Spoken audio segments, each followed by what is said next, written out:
അസ്സലാമു അലൈക്കും വറഹ്മത്തുള്ളാഹി. അൽഹംദുലില്ലാഹി റബ്ബിൽ ആലമീൻ വസ്സലാത്തു വസ്സലാമു അലാ അഷ്റഫിൽ അംബിയാഇ വൽ മുർസലീൻ. സൂറത്തുൽ ഖസസ് 30-ാമത്തെ സൂക്തം.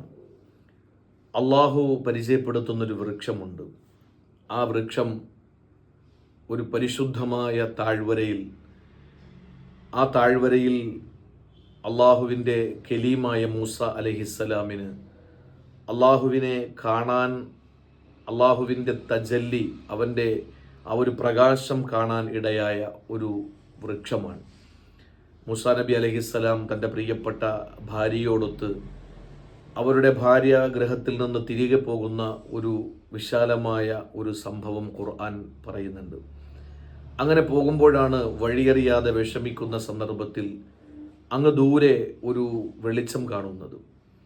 തൻ്റെ ഭാര്യയോട് മൂസാ നബി അലൈഹിസ്സലാം പറഞ്ഞത്, ആരോ അവിടെ ഉണ്ട്, അതുകൊണ്ടാണ് തീ കത്തിക്കുന്നത്. ഒന്നുകിൽ അവരോട് വിവരം ചോദിക്കാം, അല്ലെങ്കിൽ തീ കായുന്നതിനും നമുക്ക് മുന്നോട്ട് നടക്കാൻ വെളിച്ചമേകുന്നതിനുമായ ഒരു അല്പം തീ വാങ്ങി വരാം എന്ന് പറഞ്ഞ് ഭാര്യയെ അവിടെ നിർത്തിയിട്ട് മൂസാ നബി പോകുന്ന രംഗം ഖുർആൻ പറയുന്നുണ്ട്.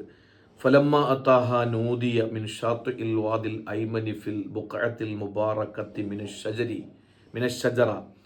അള്ളാഹുവിൻ്റെ ഖുർആൻ പറയുന്നത്, വൃക്ഷത്തിൻ്റെ ഒരു ഭാഗത്തെ, ആ വൃക്ഷത്തിൻ്റെ അനുഗ്രഹീതമായ വൃക്ഷത്തിൻ്റെ ശിഖരത്തിൻ്റെ ഭാഗത്ത് നിന്ന് ഒരശരീരി മുഴങ്ങി, അയ്യാ മൂസ വ മൂസ ഇന്നി അനല്ലാഹു റബ്ബുൽ ആലമീൻ, സർവ്വലോക സംരക്ഷകനായ അള്ളാഹുവാണ് ഞാൻ എന്ന് പറഞ്ഞ് മൂസാ നബി അലൈഹിസ്സലാമിനോട് പിന്നീട് സംസാരിക്കുന്ന വിഷയം സൂറത്തുൽ ഖസസ് വളരെ സുതാര്യമായി വ്യക്തമാക്കുന്നുണ്ട്. അപ്പോൾ അള്ളാഹു പരിചയപ്പെടുത്തുന്ന അടുത്ത വൃക്ഷം എന്ന് പറയുന്നത്, നമുക്കറിയുന്നത് പോലെ മൂസാ നബി അലൈഹിസ്സലാമിൻ്റെ മുന്നിൽ അള്ളാഹുവിൻ്റെ പ്രകാശം, ആ ഒളി പ്രകടമായ, ആ പ്രത്യക്ഷപ്പെട്ട ആ വൃക്ഷമാണ്. അള്ളാഹു നമുക്ക് നാളെ അള്ളാഹുവിൻ്റെ കോടതിയിൽ, നാളെ സ്വർഗത്തിൽ അള്ളാഹുവിനെ കണ്ടുമുട്ടാനുള്ള ഭാഗ്യം നൽകി അനുഗ്രഹിക്കുമാറാവട്ടെ. അസ്സലാമു അലൈക്കും വറഹ്മത്തുള്ളാഹി.